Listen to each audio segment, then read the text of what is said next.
Hello, everybody, and welcome to your latest, shall we say, Rangers Review special as we delve deeper into certain players and what have you. We've done it with Jack Butland and the Rangers defence. We've done that last week, which was well received. And before that, of course, we've done a special video focusing on Todd Cantwell and the ever-changing number 10 role. This week, we're going to have a look at Ridvan Yilmaz. He has been rejuvenated under the new manager, it is fair to say. I wonder if we can keep calling him the new manager, Philip Clement. But under Clement, he's been rejuvenated. He's now the bona fide left back for Rangers. I think we've seen that on Wednesday night when Borna Barisic came in for him at Rugby Park and never had his best of games, it is fair to say.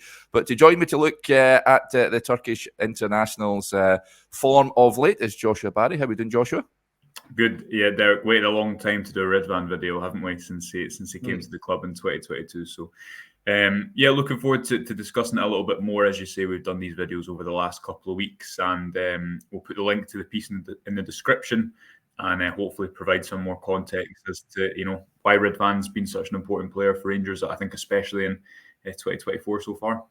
Yep, you've come armed with graphs, and have we got any gifts today, Joshua? For few this gifts, one? yeah, we do. We have had quite a few gifts actually, Derek. So we'll get straight into it. I mean, I think we should probably start with why it's taken so long, because obviously Ridvan arrived for a fair chunk of Rangers' budget in the summer of 2022. It was after Calvin Bassey had gone down to or gone away to Ajax, obviously now down at Fulham.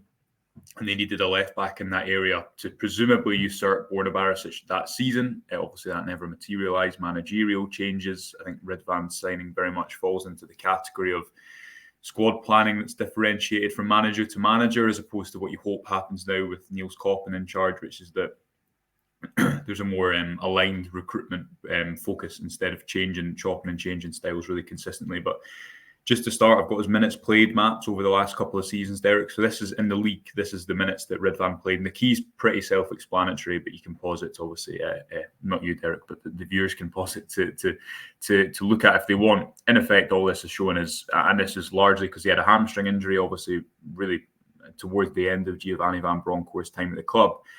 But he basically never played. Now, I think when he arrived, he was pretty slight. He obviously had to be built up. And then there was always a question of, well, can he play a number of games in a row? Michael Beale came in, and as we'll discuss, I don't think Michael Beale's football was necessarily suited to him, certainly not suited to getting the best out of him. So that was his first season, hardly played. The only games he had in a row, Derek, was after the split when he played when the league was done, and I think he started all 5 of the final games. This is this season, as we're speaking today. You can just see he's played a lot more. He didn't start the first few games of the season. Again, it looked like Borna Barisic was probably going to be Michael Beale's first choice. But since that, especially since Philippe Clement came into the club, he has been the first choice left back, and the Kilmarnock game certainly showed that. So we're hopefully going to explore a little bit of why that is and what he brings to the team. But first, I just thought it'd be helpful to show how few his minutes were last season, and I guess how, in comparison, how consistent he's been a fixture for, especially Philippe Clement since he came to the club. Yeah, is it just that perhaps that he is getting a run of games now? Of course, the manager we've touched on in various videos before, he's improved so many players in there in that squad. Not too sure what he's doing on this training ground, but I think his man management has been sensational. It looks like he's given Ridvan a lot of belief to go and express himself. I love the little clips that Rangers TV put out of him, little snippets of him interacting with his teammates. I liked the interview he did at Easter Road when we heard from him for the first time, which was good as well. It looks like a young lad that is certainly enjoying his football. He was even cracking jokes when he came on as a sub at half-time at Rugby Park. I noticed with the fourth official. It just looks like he's enjoying his football. Joshua, how much do you think that's down to the manager? Well, I think, it's a good point, because John Suter actually said in a recent press conference, didn't he? He was asked about Oscar Cortez, and he effectively wanted to, I guess, lower the expectation because of how long it can take a player to settle into a new country, a new language. And he actually, without being asked about it, said, look at Ridvan. And he said, through no one's fault, it's taken him probably a year to be really comfortable, to know the language, to therefore be comfortable and taking part in jokes in the changing room and being part of it.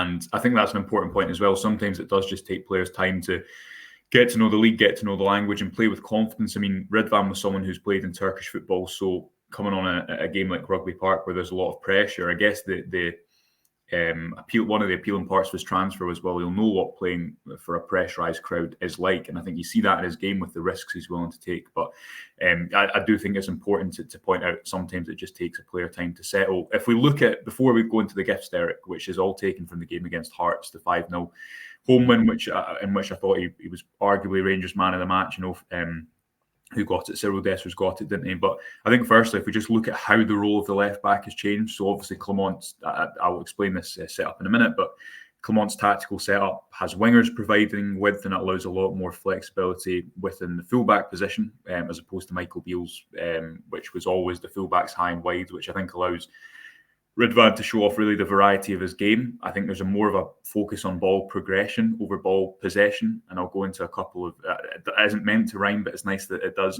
go into a couple of examples of that. But Ridvan is ambitious, he takes risks. Against Hearts, only Dujon Sterling had a lower pass completion rate than Ridvan at left back, so he's not someone who's going to pass backwards. I think all that much. I think he epitomises Clement's football because he's vertical, he's direct. Again, progression is his focus. He can take risks at points. It's not necessarily, I think we get quite fixated on this focus of, okay, he's an inverted fullback. And to discuss what Clement is doing, he's playing wingers. When Rangers get into the final third, as you can see here, James Tavernier and Ridvan Yilmaz are narrow. Rarely now in the final third are the fullbacks providing width. At times they'll overlap, but more often than not, they're in the kind of central areas in the final third. Big part of that is to protect against transitions. A big part of that is to have 1v1 wide threats instead of crossing wide threats. And that's all dependent on where Beale wanted his creative players compared to Clement and how the attack informs the defence. But as opposed to Barisic is someone who's always going to stay in that outside lane. And obviously there's then direct implications of the fact that, okay, if you've got a winger who wants to also be in that outside lane, Barisic has to be threatening, moving inside. And that's just not his game. I think if you think of Barisic as maybe the first iteration of a modern overlapping fullback who was perfect for Gerrard's system when he was always wide, always high in the attack, didn't have to really build up. When you then ask him to do all these different things, underlap, combine with his teammates, play forward under pressure, dribble, carry the ball, that's just not his game. Where Ridvan is someone, as we'll come on to discuss, often in games at Ibrox, fullbacks have the majority of the ball. Ridvan is a player at left back who, if you're a defender, gives you loads of problems because he might carry the ball beyond you, he might run beyond you, he can overlap at points, as we saw against Hearts, he can cross at points as well. So it's not quote-unquote that he's an inverted fullback who's getting the ball from his centre-backs and moving inside the pitch all the time. Sometimes positionally he's actually still wide quite a lot, as Barisic would be. I think the main difference is Rangers are now playing wingers, there's more flexibility in his role, and especially in the final third, we're seeing the fullbacks playing narrow instead of wide, which I think and that variety is much more suited to his game. Yeah, Rangers have certainly evolved, and I think Bonner, who has been a great servant for Rangers, I've got to say, I know he's come in for a bit of criticism, and has had during his time at Rangers, he's had crises of confidence and what have you. But I think Ridvan is the future in that left-hand side. It just shows you how adaptable James Tavernier is as well. Like he's stood the test of time, and he's adapted to whatever system Rangers are looking to play. He's now, and I know there was a bit of criticism about Clement's team selection on Wednesday with Bonner coming back in. We both could understand why he was drafted. And I think it was... in hindsight, the wrong move, but I can understand I'm trying to keep Ridvan fresh. He would be one of the first names in the team sheet on Saturday against Motherwell, Joshua. And going forward, I think he's pivotal to this Rangers side. I think actually there's two elements of it. One is that he, of course, needs to keep, Ridvan, as much as I'm saying he's played a lot of minutes this season, to then go and ask him to play every single game like James Tavernier is pretty unrealistic. And Dujon Sterling is the backup there, and he's getting minutes elsewhere. So you need to give Barisic minutes. I think the reason Barisic started is because Ridvan's actually, arguably, I know he came on and made a really positive impact in the second half. Once Rangers were 1 goal down, if Rangers score that early corner from Connor Goldson, maybe it's a different story. But he's arguably more important at Ibrox because I think away from home you see Rangers be more direct, the fullbacks wide, play up the line, play over the press a bit more, which is more suited to Barisic. I think Barisic is less suited to games where it's about dynamic movement inside the pitch and assuming positions like the one on your screen Totally agree. He's been a great servant for Rangers, and in his role, he's a world-class crosser of the ball. But I equally think that it's clearly an area and position where Rangers have needed to evolve, which is what they've done now. Yeah. And moving on to the examples from finally on James Tavernier, you're right. He's just a machine who can play every game, but he can do a real variety of different roles. And we saw him do something not too dissimilar under Gio at points in a less intense style of football, albeit. But moving on to the Hearts game, Derek, 4 of the home side's 5 goals came from the left-hand side, and that's not to say all of them came from Ridvan. But the reason I raise that is that there was such a variation in the positions assumed by people, which is enabled by the fact that Ridvan and Cortez can go into all these different areas, that I think it made it so difficult for Hearts to shut down attack. So I'm just going to play a few examples. These are in GIF form, so what I'll do is I'll play them through a couple of times, and then we'll pause and speak about them. So the first one is the first goal, and I just want you to watch Ridvan's movement. This is obviously Oscar Cortez playing it inside to Mohamed Diomande. So I'll play it one more time, and then I'll just stop it where I see fit. But effectively, the most important thing here is you see Ridvan start his run here, right? Lauren Shanklin doesn't track him as the ball goes wide from Lundstrom. What Ridvan does here, and what I think in comparison, if you're a manager who wants more possession, you might see Borna Barisic go all the way around here and overlap, or you might see him stop for a support pass. But that doesn't really attack the heart, pardon the pun, the heart of the Hearts defence. What you see Ridvan do here is push the midfield all the way back, if you look at the change in between these 2 frames, to create a space at the edge of the box. I've got a quote here, which is in the piece we use, that's in the description, Derek, and it's from Joan Matt Lilo, who's Guardiola's assistant. And he's speaking about why there's so many goals from the area that Diomande's in just now. And he says there's more and more goals from cutbacks and backwards passes because teams try to play as far away from their own goals they can, when an attack breaks through the opponent's defensive line, the defence are moving so backwards so quickly that the players in the middle go ahead of the one who has the ball out wide. I used to say in Manchester, the last player to arrive in the box is the first one to be able to shoot. I tell that to my strikers all the time. Every team is so concerned about defending and controlling spaces close to their goal that they're now more threats further away. So what he's meaning there is, Derek, if we go back here to the original shot, Hearts are trying to play with as high a line as possible. When that line is then broken, a run like Ridvan's pushes them so far back that it creates that space at the edge of the box for Diomande, which, although it's still a relatively low expected goal shot, you're far more valued playing that out there as opposed to trying to play it into a busy box. If you think of Rodri's goal that won for Manchester City, of course, that won the Champions League against Inter. The space is often in front of the defence now instead of behind the defence.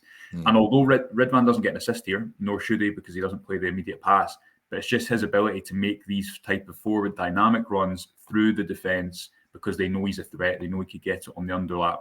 That, again, is more in line with Clement's style of football, vertical, pushing them backwards quickly, more focused on progression over possession. So that is the first example at a slower pace and a less direct pace.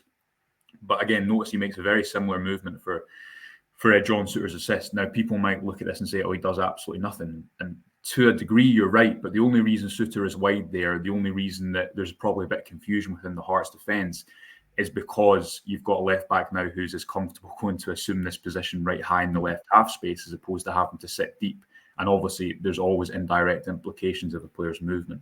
So Ridvan's, first and foremost, his ability to really run through the heart of opposition defences, create space for others, makes his movement unpredictable. And as we'll come on to speak about just now, it's not just that he's doing. He's doing a variety of other movements, which makes him unpredictable. Yeah, very interesting indeed. Yeah, not afraid to get forward and, like you say, taking up positions like that. Souttar, like you say, got the credit. What a pass that is, incidentally, from John Souttar. Fantastic ball in. But yeah, interesting stuff on Ridvan. He is coming into his own now. We are seeing the best of him. It seems remarkable now. Only a short few weeks ago, we were discussing a potential move away from the club with Verona and Galatasaray keen to take him away from Ibrox. So, yeah, delighted that he's stayed around. Have we got another GIF here, Joshua? A couple more GIFs. So this is just to show, again, the variety to his game. I think he knows what his winger needs. Here, this is an example where he overlaps. The GIF in the middle, I'll pause it here. But what he also does is that he doesn't always have to overlap. This is the point. If you think back to when Ryan Kent played with Barisic under Gio, you always knew what they were going to do every single time. You always knew that if say Kent is Cortez in this example, and Ridvan is Barisic, you always knew that Kent was going to get the ball and Barisic would go around. And again, that's not always bad. That will create goals. But so often Rangers' issue in recent years has been going around the defence, always giving the defence around time to cover. And although we're speaking about small margins here, it is obviously small margins that decide the difference in football. You know, to take it back to Wednesday night, if Tom Lawrence plays his free kick a second later, maybe he doesn't have that opening to score the winner against Kilmarnock. So the point being, often it's the right back and the left back. If you take this as an example, Hearts are trying to protect the centre, trying to crowd space around the ball. So when the ball does get to your left back, if you've got a left back who is not only comfortable rotating around and overlapping around Cortez, but is comfortable going at the heart of the opposition, whether that be with a shot, as we see in these two examples, or with a carry. Again, I just think it makes it more unpredictable and more threatening. And this is one where obviously Dessers should stay on side and should score. But if we go back and look here just at this final example in the GIF, and I'll just play it through once and I'll go back to it. This is Ridvan's shot, and obviously, as I say, Dessers was offside, but he was about to get his goal. Look at the space he has. You need a left back, I would argue, in this situation if you want to play with wingers, to be comfortable moving inside and becoming this third central midfielder. So overlaps can be threatening, and Ridvan can do that. But I think more and more frequently what we're seeing is, in tandem with dominant teams all around world football, you want wingers, you want people who can drive at opponents from less crowded spaces out wide. The byproduct of that is you need your fullbacks to be comfortable moving inside the pitch. And while Ridvan at the start of that GIF, as we showed, can move on the outside, he's just as comfortable on the inside. And just a couple of final examples to finish, Derek. The other thing he can do is he can dribble with the ball. So I'll let this play out a couple of times as well. And this is Nathaniel Atkinson getting nutmegged. Look at where he receives the ball and look at where it ends up. Now, again, this isn't a direct assist. Nothing necessary. I don't actually think he got a foul given against him. But you've got a left back here who often teams are going to press by the touchline because there's less options for the ball carrier. The touchline acts as an extra defender.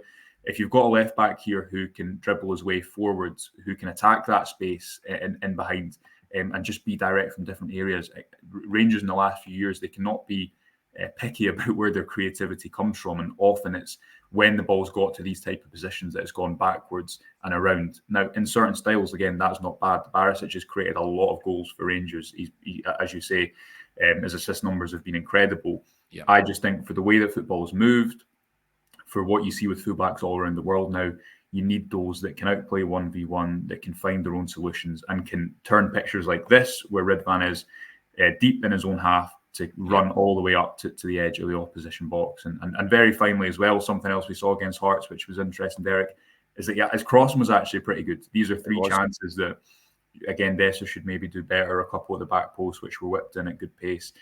Something that's probably been held against him a little bit. But if you go back to that previous example, when he's by the touchline, if he can develop his crossing even further, again, the more strings to his bow, the more difficult an opponent he is to face, because when you get him in positions like this, you don't know if he's going to pass and go beyond. You don't know if he's going to carry, and you don't know if he's going to cross. So there's weaknesses to his game. We've not spoken about the defence because, again, we're trying to do these in bite-sized formats, and we maybe will at a later stage. But I think that hopefully what people take away from this is that he's a left-back who can attack in a variety of ways. There's indirect implications as to how that affects players around him. I think it's more in line his style with Clement's style, fast, vertical, want to progress the ball and want to do it in a variety of different formats. And crucially, often, especially at Ibrox, it's these fullback areas that as teams crowd the centre have the autonomy to go and make something happen. And in Ridvan, I think you have a player who wants that responsibility. And I think that's why if you take a game like Hearts, he plays so well, because he's got the space to go and make things happen. And whether he's passing it, carrying it, running beyond, or just indirectly making an underlap that creates space for others, he's definitely making a big impact on Rangers' attack. He certainly has. That was an enjoyable watch, Joshua. Thank you for that. Hopefully he keeps this form up. Ridvan Yilmaz, he's been fantastic of late. You can read that piece in more detail, folks. The link is in the description. Do go and check it out. But hopefully you enjoyed that. Our latest little, as Joshua said, a little bite-sized look at certain players. We'll be back again next week. I wonder who we'll be discussing next week. We know that Cyril Dessers is on the agenda, Joshua. That is on the to-do list. So watch this space with regards to that one. But hopefully you enjoyed that, folks, and we'll speak to you a little later on. Bye for now.